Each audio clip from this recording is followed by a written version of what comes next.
नमस्कार, मैं हूं आपके साथ निशु शर्मा। शुरुआत करेंगे बुलेटिन की, लेकिन उससे पहले आपको बहराइच लिए चलेंगे। सीएम योगी आदित्यनाथ क्या कुछ कह रहे हैं, सुनिए।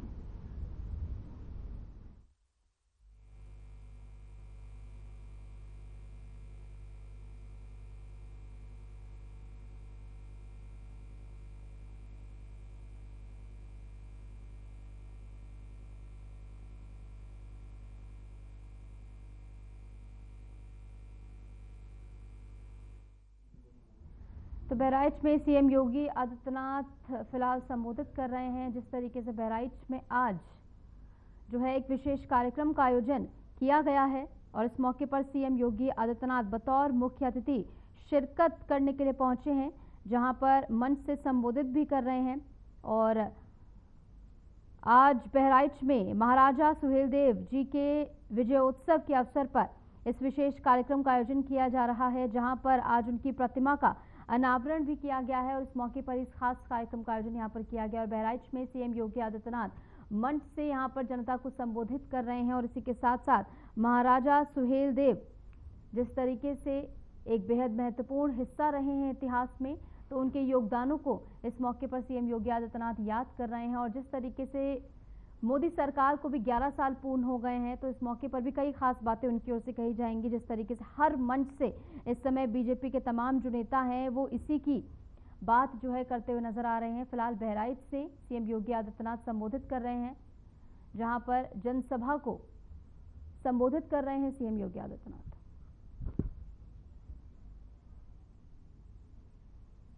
खबरों में आगे बढ़ेंगे। देहरादून में सोमवार को मोदी सरकार के 11 वर्ष पूरे होने के उपलक्ष्य में संकल्प से सिद्धि तक विषय पर एक विशेष प्रेस वार्ता का आयोजन किया गया।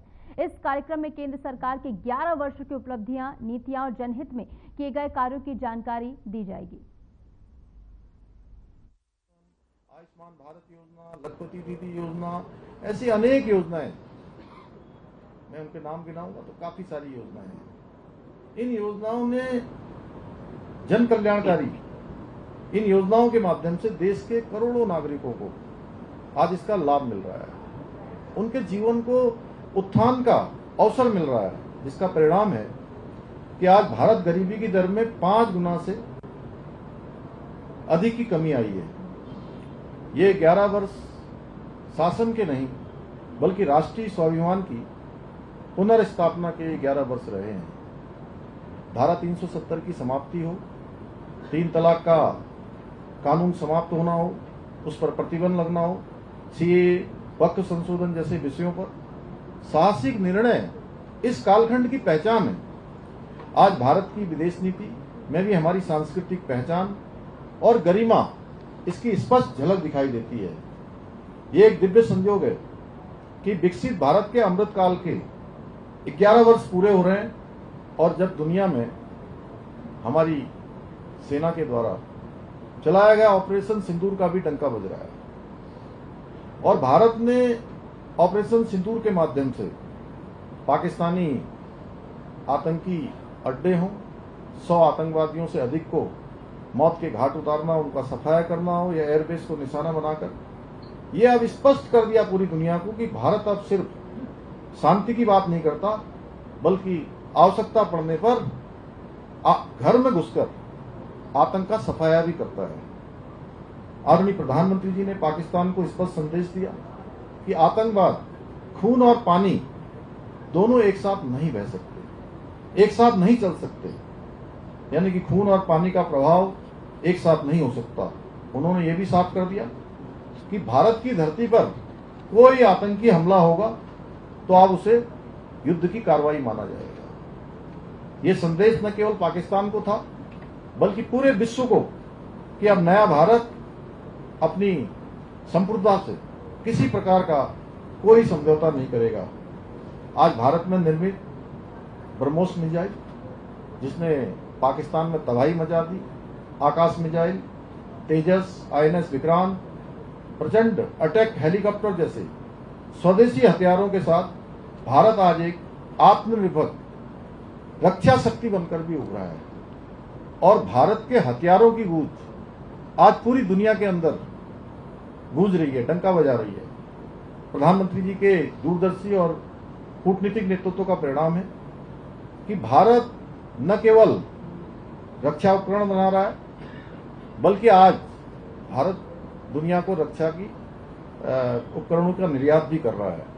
आज भारत का रक्षा निर्यात 34 गुना बढ़कर 23,622 करोड़ तक पहुंच गया है, जो मेक इन इंडिया और आत्मनिर्भर भारत की असल तस्वीर है।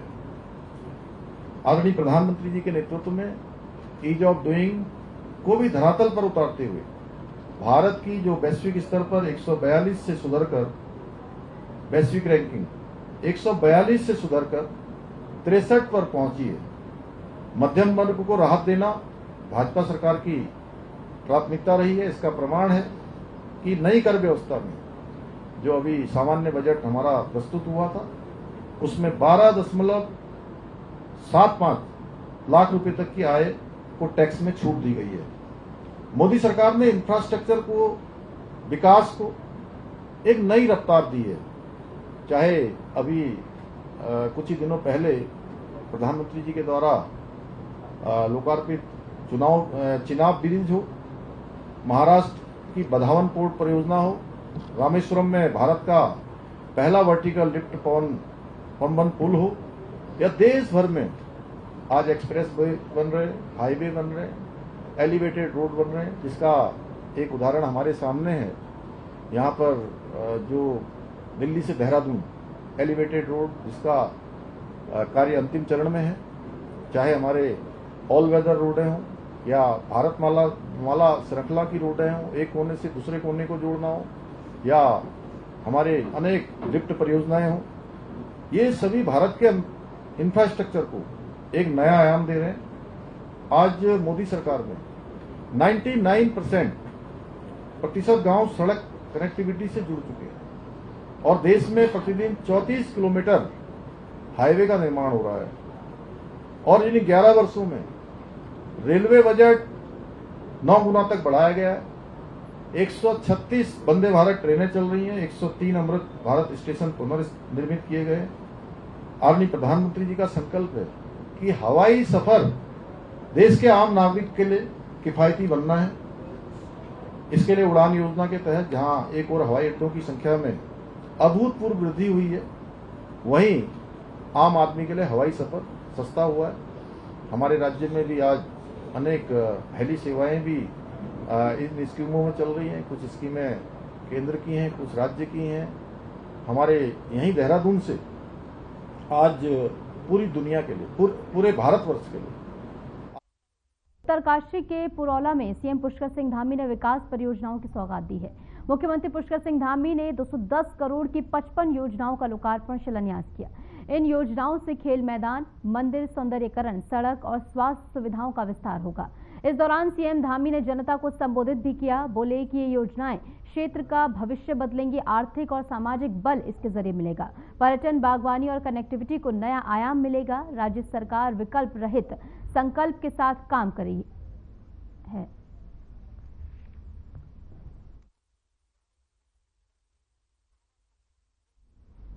उत्तराखंड के मुख्यमंत्री पुष्कर सिंह धामी के नेतृत्व में राज्य सरकार युवाओं के लिए रोजगार के नए अवसर सृजित कर रही है और मुख्यमंत्री ने विभिन्न योजनाओं के माध्यम से राज्य के युवा वर्ग को रोजगार के अवसर प्रदान करने की दिशा में कई महत्वपूर्ण कदम उठाए हैं।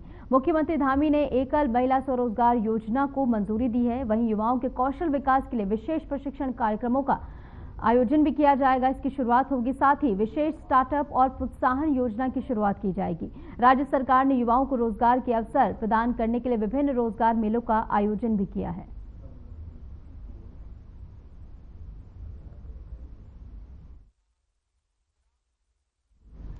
और इस बीच एक बड़ी खबर आपको बता दें, उत्तराखंड सरकार का बड़ा फैसला सामने आया है। उत्तराखंड में पंचायतों का कार्यकाल बढ़ा दिया गया है। अब 31 जुलाई तक सभी पंचायतें जो हैं काम करेंगी। एसडीएम और ग्राम पंचायतों में एवीओ प्रशासक बनाए गए हैं और चुनाव न होने तक प्रशासक यहां की जिम्मेदारी संभालते हुए नजर आएंगे। और अब 31 जुलाई तक सभी पंचायतें काम करेंगी। 31 जुलाई तक उनका कार्यकाल जो है वो एक्सटेंड कर दिया गया। हालांकि पंचायत चुनाव को लेकर एक सियासी घमासान भी छिड़ा हुआ है, जहां पर राज्य सरकार की ओर से कहा जा रहा है कि हम पंचायत चुनाव कराने को लेकर पूरी तरह तैयार हैं, तो वहीं विपक्ष इसको लेकर आड़े हाथों लेता हुआ सरकार को नजर आ रहा है और ये बात कही जा रही है फिलहाल ये नोटिस भी आपको दिखा रहे हैं जो कि जारी किया गया है, जिसमें पंचायतों का कार्यकाल बढ़ाने का ऐलान किया गया है। इसी के साथ जैसे कि हम बात कर रहे थे, विपक्ष की ओर से लगातार निशाना साधा जा रहा है कि पंचायत चुनाव टालने का प्रयास जो है सत्ता पक्ष करता हुआ इस समय नजर आ रहा है। उत्तराखंड में जुलाई में पंचायत चुनाव होंगे, ये भी बड़ी सूचना सामने आई है। 7,499 ग्राम नवासी क्षेत्र और 12 जिला पंचायतों में मतदान होंगे। 10 जुलाई को वोटिंग की संभावित तारीख तय कर दी गई है। 20 जून को चुनाव अधिसूचना भी जारी हो सकती है। 12 जिलों में त्रिस्तरीय पंचायत चुनाव होंगे, तो 15 जुलाई से मतगणना भी शुरू होगी। तो ये बड़ी खबर हम आपको बता रहे हैं, जहां पर विपक्ष के तमाम आरोपों के बीच पंचायत चुनाव को लेकर ऐलान कर दिया गया है, जहां पर सभी जिलों में पंचायत चुनाव होंगे। 10 जुलाई को वोटिंग की संभावित तारीख है, यानी 10 जुलाई को ये तारीख हो सकती है। हालांकि इसका औपचारिक ऐलान अब तक नहीं हुआ है। 12 जिलों में पंचायत चुनाव होने वाले हैं। खबरों में आगे बढ़ेंगे। उत्तराखंड में पंचायतों में प्रशासकों का कार्यकाल एक बार फिर से बढ़ा दिया गया है। सरकार के इस फैसले पर अब कांग्रेस ने जोरदार हमला बोला है। पूर्व प्रदेश अध्यक्ष गणेश गोदियाल ने बीजेपी सरकार को भ्रष्ट और अकड़मय बताया है और गोदियाल ने सवाल उठाया है कि आखिर समय पर पंचायत चुनाव क्यों नहीं करवा पा रही है, क्योंकि उनकी ओर से लगातार ये आरोप लगाए जा रहे हैं। साथ ही उन्होंने बीजेपी लोकतंत्र को कमजोर कर रही है आरोप भी लगाया है। पंचायतों को प्रशासकों के हवाले छोड़ चुकी है और कांग्रेस ने चेताया है कि जनता अब इस लापरवाही का जवाब चुनाव में देगी। पंचायतों में प्रशासकों का कार्यकाल एक बार और आगे बढ़ाने के लिए कल शाम को अधिसूचना जारी की और अधिसूचना में जो बातें हैं, जो दो मुख्य बातें हैं कि या तो 31 जुलाई या पंचायतों के चुनाव संपन्न होने तक जो पहले हो तब तक ये प्रशासकों की नियुक्ति की जाती है। मैं ये समझता हूं कि प्रदेश में ये भ्रष्टाचारी सरकार, ये अकर्मण्य सरकार, ये फजूल के बोझ की सरकार ये संवैधानिक दायित्व को नहीं निभा पा रही है कि पंचायतों में समय पर चुनाव हों, और समय पर न हुए तो अब सरकार ने इस जो कल की अधिसूचना है, इस अधिसूचना के मंतव्य को यदि ठीक से समझा जाए तो सरकार ने कोई समय सीमा इसमें तय नहीं की, क्योंकि दोनों बातें लिखी हुई हैं। खबरों में आगे बढ़ेंगे। मध्य प्रदेश में राहुल गांधी ने जब से लंगड़े घोड़े का जिक्र किया है, तभी से कांग्रेस में इन दिनों लंगड़े घोड़े की चर्चा खूब चल रही है। धारचूला में कांग्रेस विधायक हरीश धामी ने पार्टी का लंगड़ा घोड़ा ढूंढ लिया है। हरीश धामी ने हरक सिंह रावत को कांग्रेस का लंगड़ा घोड़ा करार दिया है। उन्होंने कहा कि हरक सिंह रावत जैसे नेता ही लंगड़े घोड़े हैं, क्योंकि जब पार्टी के लिए दौड़ने की जरूरत थी तब लंगड़ापन दिखाकर बीजेपी में चले गए। वहीं बीजेपी प्रदेश अध्यक्ष महेंद्र भट्ट ने कहा कि कांग्रेस के अंदर लंगड़े घोड़े की क्लास शुरू हो चुकी है। कांग्रेस के अंदर लंगड़े घोड़े की कमी नहीं है, जो अच्छे दौड़ने वाले घोड़े थे वे हमारे साथ आ गए हैं। आगे महेंद्र भट्ट ने कहा कि हम भी कांग्रेस के अंदर और भी अच्छे विकास के साथ ही घोड़े की तलाश कर रहे हैं, उन्हें हम पार्टी से जोड़ने का काम करेंगे। 2027 के विधानसभा चुनाव में हम भारी मतों से जीत हासिल करेंगे, ये बात भी उनकी ओर से कही गई है।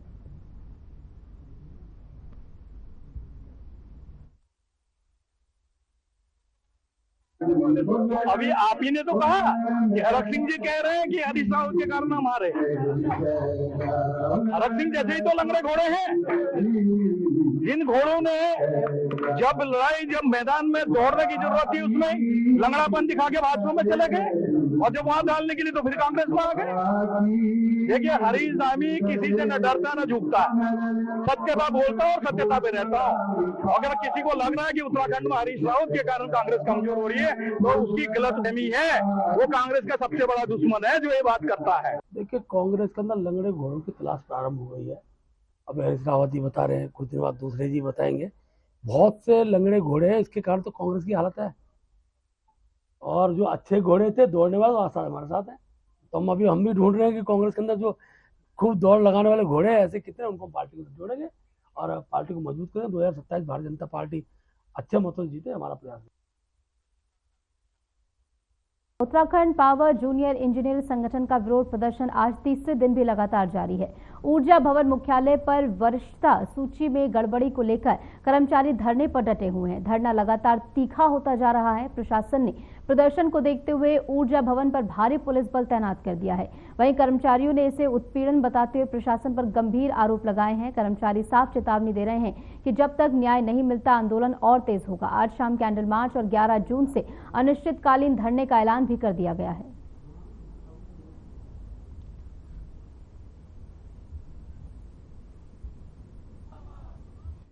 अभी तक हमारे आंदोलन का तीसरा दिन है और 4 तारीख को ये सूची निकाली गई थी, जिसका हमने पुरजोर विरोध किया। पुरजोर विरोध इसलिए किया कि माननीय उच्च न्यायालय के द्वारा जो निर्णय दिए गए थे कि सीधी भर्ती की जो सहायक अभियंता है उनको जो वरिष्ठता का लाभ दिया जाएगा वो उनके विभाग में ज्वाइन करने की डेट से दिया जाएगा, लेकिन ऐसा नहीं हुआ है, जो कि माननीय न्यायालय के आदेशों की अवहेलना है। इसके अलावा जो सीनियरिटी लिस्ट 2008-9 के लिए बनाई गई है, उसकी कट ऑफ डेट जो होती है वो 30 जून 2009 होती है। यानी इसका सीधा सा मतलब ये है कि 30 जून 2009 के बाद कोई भी जो अभ्यर्थी हैं, चाहे वो डायरेक्ट हों चाहे प्रमोशन से हों, वो 2008-9 की जो सीनियरिटी होगी उसमें नहीं लिए जाएंगे, अगले साल की जो बनेगी उसमें लिए जाएंगे। लेकिन इन्होंने क्या किया कि 2008-9 के जो प्रमोशन वाले लोग हैं उनको भी लिया है, और जो 2008-9 के नहीं है सहायक अभियंता, जो 9-10 में करंट के हिसाब से आने चाहिए, उनको भी वो 8-9 में ले लिया है, जिससे वो कन्फ्यूज़न हो गया है। देखिए, प्रबंधन लगातार अनदेखी कर रहा है। हम ये कहते हैं कि ना आप दूसरे पक्ष की सुनिए, ना हमारी सुनिए, हमारी भी मत सुनिए।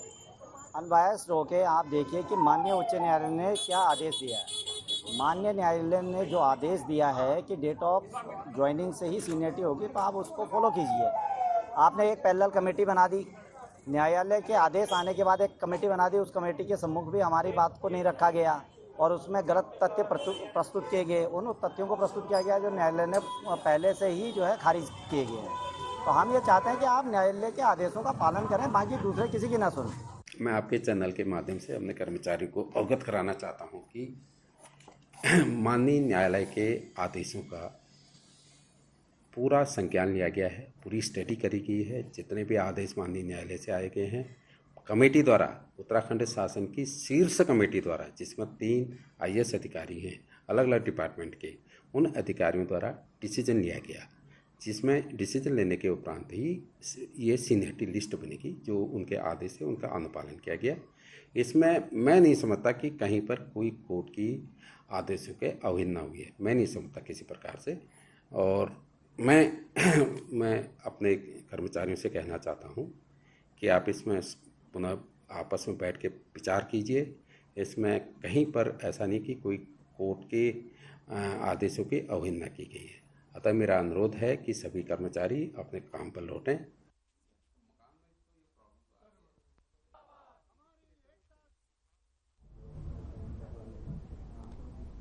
उत्तर प्रदेश के मुख्यमंत्री योगी आदित्यनाथ ने दिल्ली में केंद्रीय गृह मंत्री अमित शाह से शिष्टाचार मुलाकात की। ये बैठक गृह मंत्रालय कार्यालय में संपन्न हुई है। बैठक के दौरान दोनों नेताओं के बीच राज्य से जुड़े विभिन्न अहम मुद्दों पर चर्चा हुई। सूत्रों के अनुसार कानून व्यवस्था, केंद्र प्रायोजित योजनाओं की प्रगति और आगामी विकास परियोजनाओं को लेकर भी बातचीत हुई है।